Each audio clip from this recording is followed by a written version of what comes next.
presidential contest. There's not going to be an election in 2027 for presidential. Say that again. Yes, there's not going to be a contest. Let me ask you, 2002, yeah. Was there an election? There was. So it's not a stamp. Yes. Kibaki had been pre-agreed. Have you ever seen that margin again? No. Ilikuwa ngapi? 71 to 20 something. Yeah. Is that an election? That is almost like we're almost rivaling Museveni with his 98%. So because it was a movement. Yeah. So 2027 will be another movement like 2002. There's not going to be an election in the sense that you are thinking. Fellow Kenyans, at first, I really thought that this man called Moses Kuria reasons very well, or maybe the way he thinks is different from the way other people that comes from Mount Kenya or from Central Province normally reasons of things. But I didn't know that his level of thinking is quite questionable. Like, you really question how he thinks or how he reasons. Okay, sometimes he talks, like literally, when I started listening to Moses Kuria some years back, I was hearing him speaking, I was listening to him, this one is an intelligent guy, the way he's speaking, because, okay, even what he says, and how he brings his points out tells you that, okay, there is a reasoning guy, there is somebody who is reasoning better. And most of his prophecy, let me just go, because he used to claim that he's a prophet, but a drunkard prophet for that matter. Most of his statements came to pass. Like, for instance, he said that Uhuru will join hands with Raila Odinga. That is after the elections back then in 2017. And it really came to pass. There was a handshake. And then he also came and said that William Ruto will look for Raila Odinga, which happened. But now, this one of yesterday night, there was a conversation between him and Jeff Koinange, that is in Thika. And they were having this conversation, and at some point, I listened to him. There's this part that I've been listening to. I've listened to this part almost 4 times. The part that he's saying that there will be no election in 2027. And let me shock you. So, there's some people who are doing exams, who are doing practice for a football match that will not happen. There will not be that kind of presidential contest. There's not going to be an election in 2027 for presidential. Say that again. Yes, there's not going to be a contest. Now, I've been asking myself that why is it that Moses Kuria will just decide and say that there will be no election in 2027, like there will be a consensus, something like that. But I've come, listening to that point up to the end, made me ask myself a lot of questions. That number one, we have got 2 types of people here, different types of people, different groups of people. The first group of people, now we have got the people that sings different songs. The first song that is being sung is this song of One Term Kumi Bila Break. That is the first group of people, of the first song that is being sung, which is being led by who? By Rigathi Gachagwa's group. Okay, Rigathi Gachagwa's group is singing the song of One Term. And then there is also another group that is singing the song of Kumi Bila Break. And then we have got the third song, or the third group, which is being led by the Gen Zs, who are neither on the One Term nor on the Kumi Bila Break, but they want justice. They want accountability. Now, those are the people that are on the neutral level. And according to me, I think the people that are on the neutral side, the Gen Zs, are the majority here. They are the people to decide whether there will be a One Term or a Kumi Bila Break, or there will be no election. So that is what I would like us to talk about. But before we do that, I would like to give you a chance at the comment section and just remind you that if at all we are meeting for the first time, don't forget to click the subscribe button. You can also like. You can as well share. You can drop me your comment in the comment section. You can tell me where you're watching this video from and how these videos are reaching you. And I would like to appreciate you guys for what you're doing. You're really supporting this channel, which is so much. Okay, I know that I'm seeing it by the end of this week. We'll be at 12,000. Probably by Thursday or Friday, we'll be at 12,000, which is very much okay. I told you that our main goal is we are marching to 20,000 before the end of next month, which I know we are going to achieve it. Now, people like Lillian, people like Billion, people like Jefferson Siringa, LB254, Power of Trinity, JBs, thank you very much. People like Fox, thank you very much. May God bless you, Sunday Sana, for what you're doing. Thank you guys. You're doing a very wonderful job. I can't miss to appreciate you for what you're doing. Now, getting back into our discussion, I want us to listen to Moses KURIA first before we continue with our discussion. Listen to him. And let me shock you. So, kuna watu, there are some people who are doing exams, who are doing practice for a football match that will not happen. There will not be that kind of what are you trying to say? Content. There's not going to be an election in 2027 for presidential. Say that again. Yes, there's not going to be a contest. Let me ask you, 2002, yeah. Was there an election? There was. So Kibaki. Yes. Kibaki had been pre-agreed. Have you ever seen that margin again? No. Ilikuwa ngapi?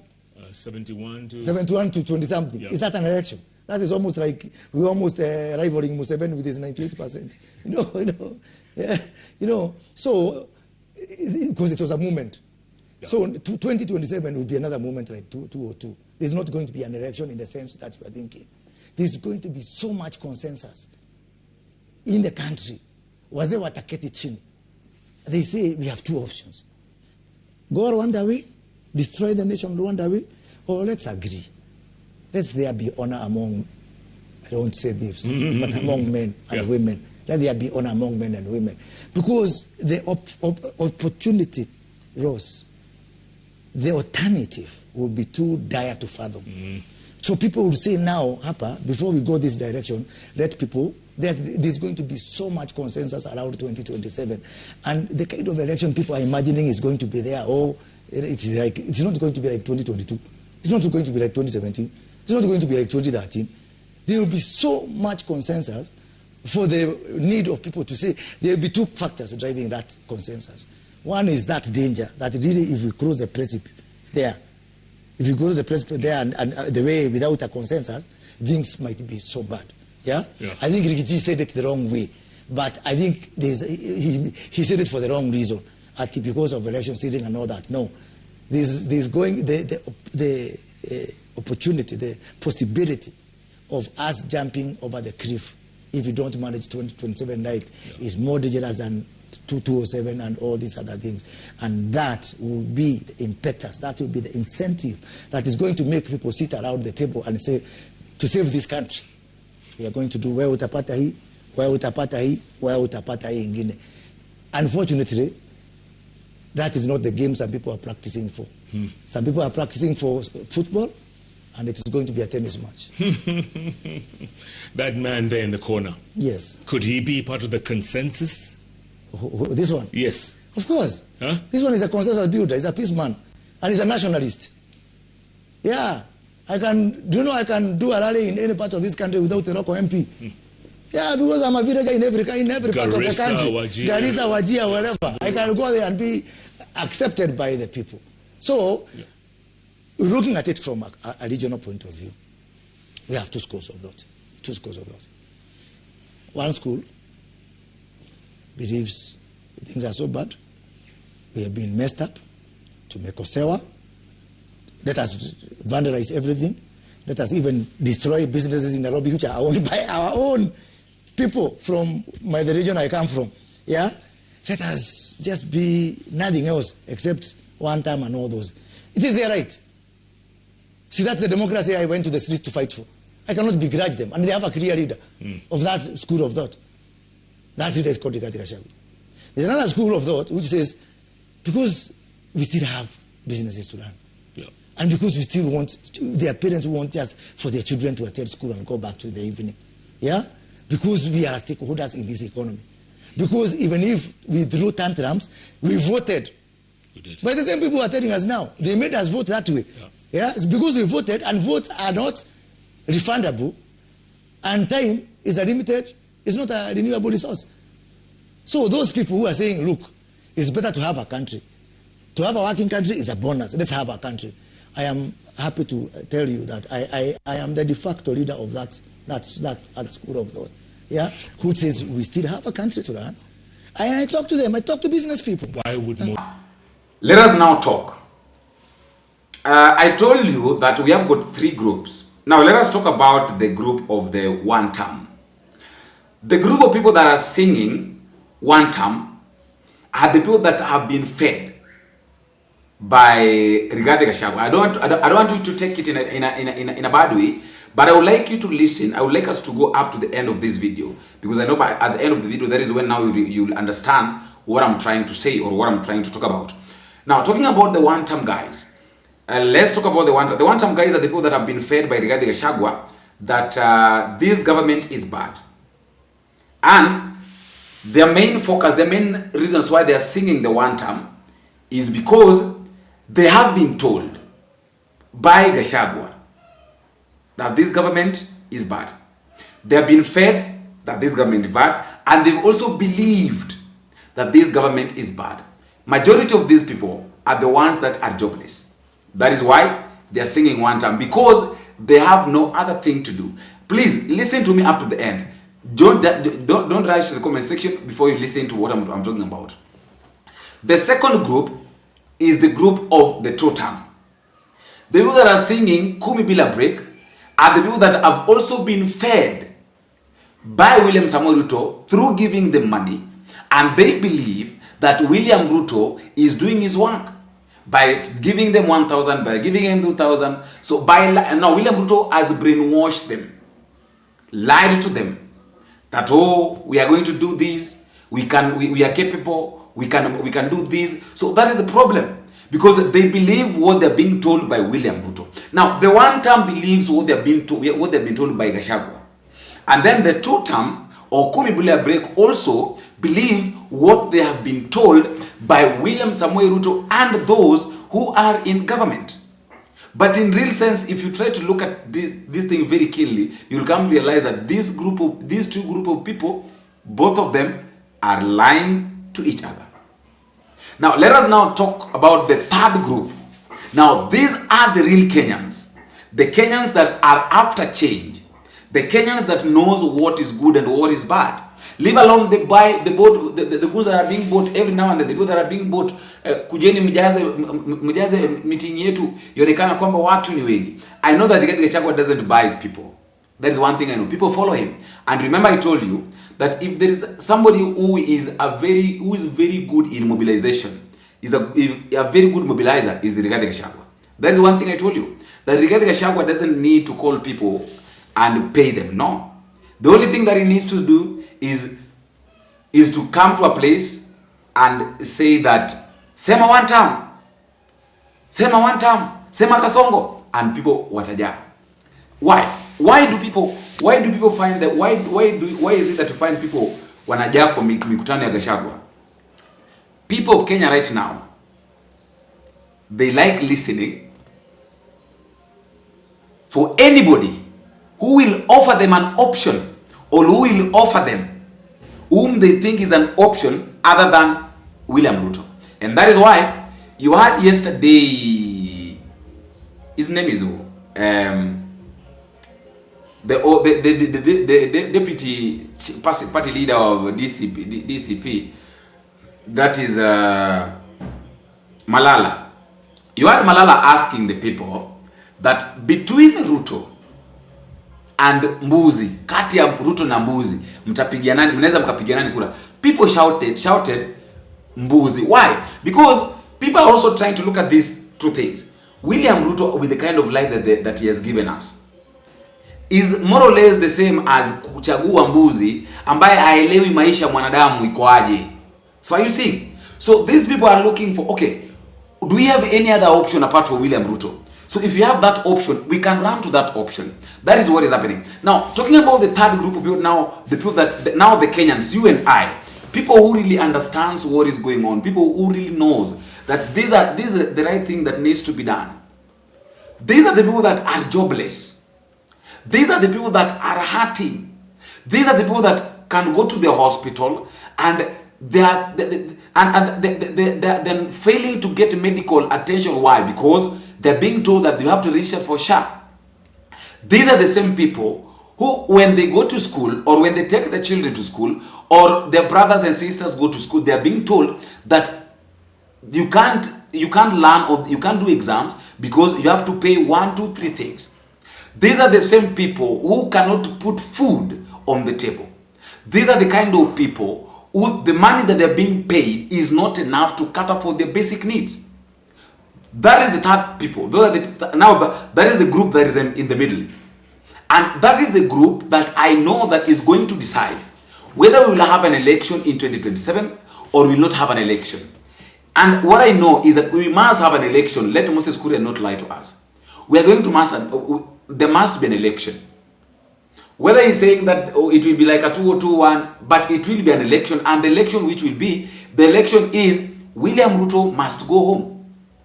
It doesn't matter, it doesn't matter whether he goes on using a chopper, using a tuk-tuk, using keke, using a motorbike, or using a bicycle, or using his Range Rover, he must go home because people are tired. It's like now this third group of people that I'm talking about is like the third eye of Kenya. People are tired. So Moses KURIA trying to tell us that there will be no election, I'm failing to understand him. Because look at it this way. I want us to look at it this way. I want us to reason, you and I should reason this way.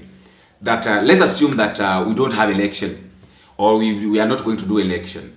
And then we go to the census that he's talking about. And then people say that,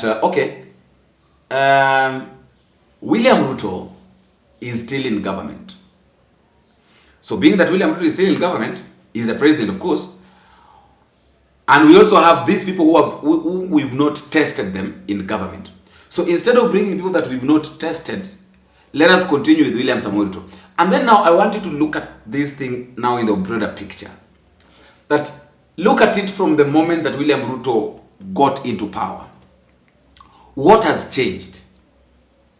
Is there anything good that has come out of, is there anything good that has come out of this government that everybody can be proud of and say that, this is what we've gotten from this government, so this is what we have achieved as a nation from this government, apart from corruption, apart from killings, apart from deaths, apart from all these negative things, high cost of living, all these things.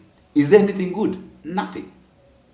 So we can't be proud and say that we've seen something good or something good has come out of this government. So in other words, what I'm trying to say is that at the end of the day, the only option we have is through election. I know William Ruto will fear election because he knows very well the outcome. The outcome will be he will not be elected. That is the outcome. Rigathi Gachagua loves election because he knows that that is the only way that he wants to prove a point. Another problem that we have right now with this opposition is that they want to prove a point. We Kenyans are hurting. Like literally, we are hurting, we are crying. That this government is not what we ordered, this is not what we wanted, or this is not what we expected. But now according to them, they want to prove a point. That is now where the difference is coming from. One group of people wants to prove a point. Another group of people doesn't want to get out of power because they feel like they're the best. So I really don't know what to think. That is why I would like to give you a chance in the comment section. That is just my thought. I've been thinking about this thing. And that is why I decided to talk about it. So I would also like to give you a chance in the comment section because a lot of you have talked about it. That, we'll not have election in 2027, blah, blah, William Ruto this, William Ruto that. But we're not looking at the third option, which is what is the normal citizen saying? That is the question. We should not be following the wave. Like, what is Gachagua saying? Before following what Gachagua is saying, we should ask ourselves, what do Gachagua's team have in store for us? Let us not follow what William Ruto is saying. Before following what William Ruto is saying, we should ask ourselves, what do William Ruto have in store for us for the second term? And then now we come as normal Kenyan citizens and ask ourselves that Now, according to us, as Kenyans, what do we want, and whom do we want to give us that thing which we want? Is it Matiang'i? Is it Maraga? Is it Fred Ogola? Is it this Ruto? Is it Gachagua? Is it Martha Karua? Is it Okiya Mtata? Who is he that is going to give us what we want? After all, guys, that is just my thought, and that is all I have for today. I also like to listen to your thought at the comment section, and please don't forget to drop me a comment at the comment section, tell me what you think and where you're watching this video from. Until we meet again, I have been your host, Boniface Awira. Bing.